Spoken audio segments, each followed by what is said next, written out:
जिस तरह से मार्केट की बात हो रही है, बाजार खुला है, सबके लिए उपलब्ध है। लेकिन हमारे देश में अगर हम किसानों की बात करें तो लघु और सीमांत किसान, मार्जिनल फार्मर्स जो है वो एक बड़ा वर्ग है जो किसानों की कौम को प्रतिनिधित्व करता है। क्या वजह लगती है कि जो छोटा किसान है, जो मार्केट की इस दौड़ में, बाजार की इस दौड़ में कहीं ना कहीं अपने आप को पीछे पाता है और वो उस श्रृंखला से जुड़ नहीं पाता है, मार्केट चेन से कहीं ना कहीं वो बाहर रह जाता है। छोटे किसानों को बाजार से जोड़ने के लिए, उनकी इस चेन की जो सप्लाई है उसको पूरा करने के लिए सरकार के लेवल पर जो भी चीजें की जा रही हैं, बहुत सारी योजनाएं हैं, चाहे पैक हाउस बनाने को लेकर हो या टेक्निकल सपोर्ट लेकर हो, ये सारी चीजें किसानों तक पहुंचाई जा रही हैं। लेकिन एक बात उभर कर आती है कि ये सब एक बड़े किसानों तक सीमित रह जाता है, छोटे किसानों तक नहीं पहुंच पा रहा है। तो बाजार की श्रृंखला से भी छोटा किसान जुड़े, उसके लिए क्या कुछ किया जाने की जरूरत है? हमारे यहाँ जो उत्तर प्रदेश में खेती हो रही, आम की जो बागवानी हो रही है, ये शौकिया हुई थी। महाराष्ट्र, गुजरात से सबसे ज्यादा अल्फांसो जाता है और आपका तीसरे नंबर पे आंध्रा, तेलंगाना है। फिर हम अगर उनके सामने देखें, एक्सपोर्ट की बात कर रहा हूं मैं, तो एक्सपोर्ट में हम लोग कहीं खड़े नहीं होते। उत्तर प्रदेश की बात कर रहा हूं, हमारे से अकरम साहब सहमत होंगे, मैं समझता हूं। आम की क्वालिटी की कोई बात नहीं है। क्वालिटी का मतलब मेरा जायका और उसकी खुशबू जो है वो उत्तर प्रदेश से अच्छी कहीं नहीं है पूरे भारत में। ये आप समझ लीजिए।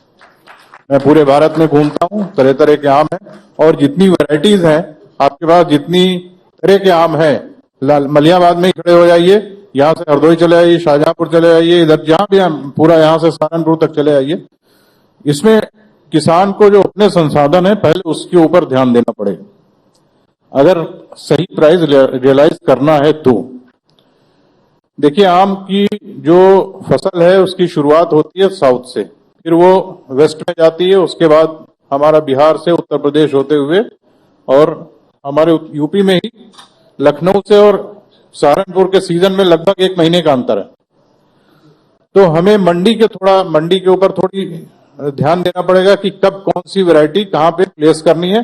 पोजीशनिंग का बहुत बड़ा इशू है उत्तर प्रदेश में, खासकर कि कौन सा फल, आम की बात कर रहा हूं, कौन सी वैरायटी कब पोजीशन करनी है और किस तरह करनी है। किसान की मजबूरी है कि वो एक साथ हार्वेस्टिंग करता है। हार्वेस्टिंग के बारे में बता ही चुके हैं अकरम साहब, इसलिए मैं ज्यादा नहीं बात करूंगा, क्योंकि अगर अच्छे साफ सुथरे फल निकालेंगे, आप उतारेंगे। अभी जो फल तोड़ने का सिस्टम भी बहुत खराब हो गया है, इससे आप किसान भाई सहमत होंगे। जो पुराने किसान भाई हैं, आप देखिए, पहले आम को आम की तरह ट्रीट किया जाता था, उसको आम की तरह, आम को राजा ऐसे ही नहीं बन गया, उसको खास तौर से उसको ट्रीटमेंट चाहिए होता, चाहे उसके बागों की सफाई हो। तो ये सब चीजें अगर आप इसको सुधार लेंगे तो आपको मार्केट से अच्छा भाव मिलेगा। अपने जो एक्सपोर्ट की बात मैं कर रहा हूं, एक्सपोर्ट के लिए कोशिश कर रहे हैं। जो आम की क्वालिटी की भी बात बताई अकरम साहब ने, आम की क्वालिटी में बहुत बड़ा रोल ये है कि हम बेइंतहा जो अभी केमिकल यूज कर रहे हैं उससे क्वालिटी पे बहुत बड़ा असर पड़ रहा है। ये बात आप समझ लीजिए।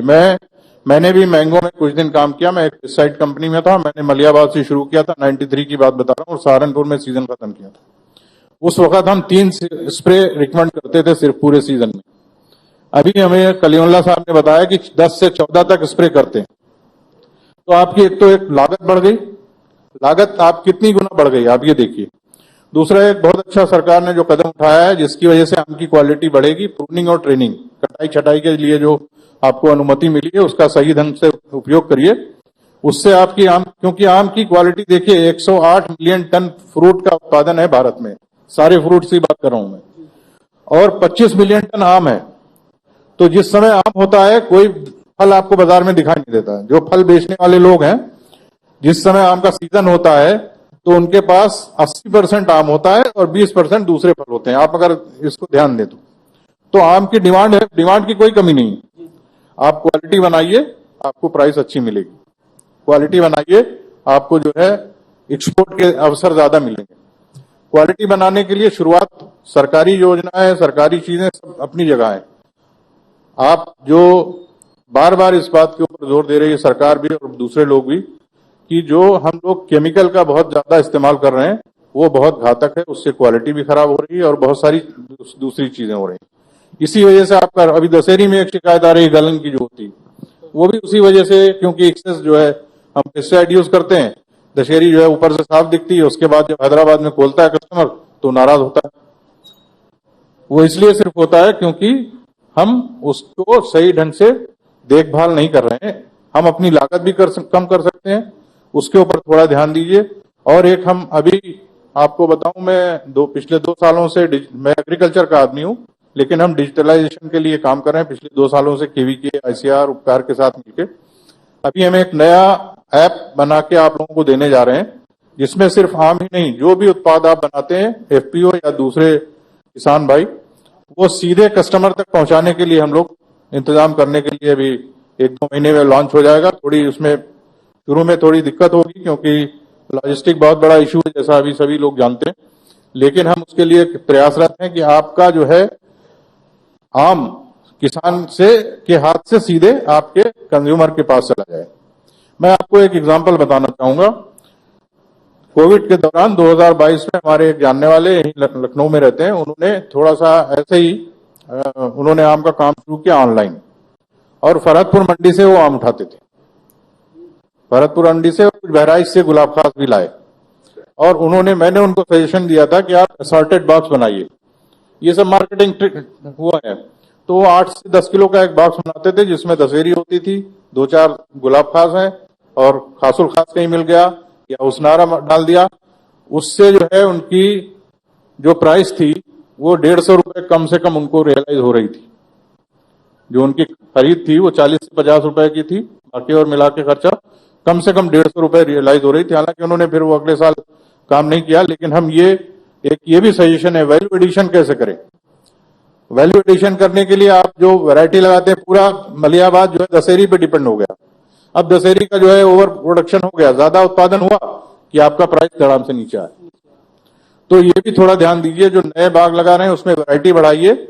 आप अगर लोगों को उसका पहुंचाएंगे, बहुत से लोगों को गुलाब खास मालूम ही नहीं है। अब बहराइच में एक बाग है बड़ा, वहां से बॉम्बे तक जाता है गुलाब खास। बिल्कुल, हरदोई से जो है उसनारा लेके आते हैं लोग, खासुल खास। अब लोग नाम भी नहीं जानते, खाने की बात तो एक बार आप चस्का लगाएंगे। बात हो रही थी अल्फांसो के टेस्ट की, कि वहां पे कम स्वीट मैंगो चाहिए यूरोप में। फिर उसके बाद हमारे एपीसी साहब ने बताया कि अमेरिका में और यूरोप में जो है चौसे की बहुत अच्छी डिमांड है। इसका एक एग्जांपल और है कि पाकिस्तान का चौसा हमसे ज्यादा बिकता है, जबकि टेस्टी उसका टेस्ट जो है हमसे कम है, जायका जो है हमसे कम है। सितंबर में उनका, अगस्त से शुरू होता है, सितंबर तक जाता है। हमारे पास जो है बात यह है कि हम प्लेस नहीं कर पा रहे हैं, पोजीशन नहीं कर पा रहे हैं। जब आपने अमेरिका और यूरोप में लोगों को चौसा खिलाया तो फिर डिमांड आ गई। रशिया में गए, आपने दिखाया, लोगों को खिलाया, डिमांड आ गई। तो प्रेजेंटेशन और वो नहीं हो रहा है यूपी से, जिसके लिए थोड़ा प्रयास करिए। जो भी अथॉरिटीज है, मेरा उनसे निवेदन है, प्रेजेंटेशन जब तक अच्छा नहीं होगा मार्केट में, जब तक आपको प्राइस अच्छा रियलाइज नहीं होगा, ये बात तय है। अगर ये वीडियो आपको पसंद आया है तो इसे लाइक जरूर करें। अगर चैनल अभी तक सब्सक्राइब नहीं किया है तो कर लें, और नोटिफिकेशन पाने के लिए बेल आइकन भी दबा दें।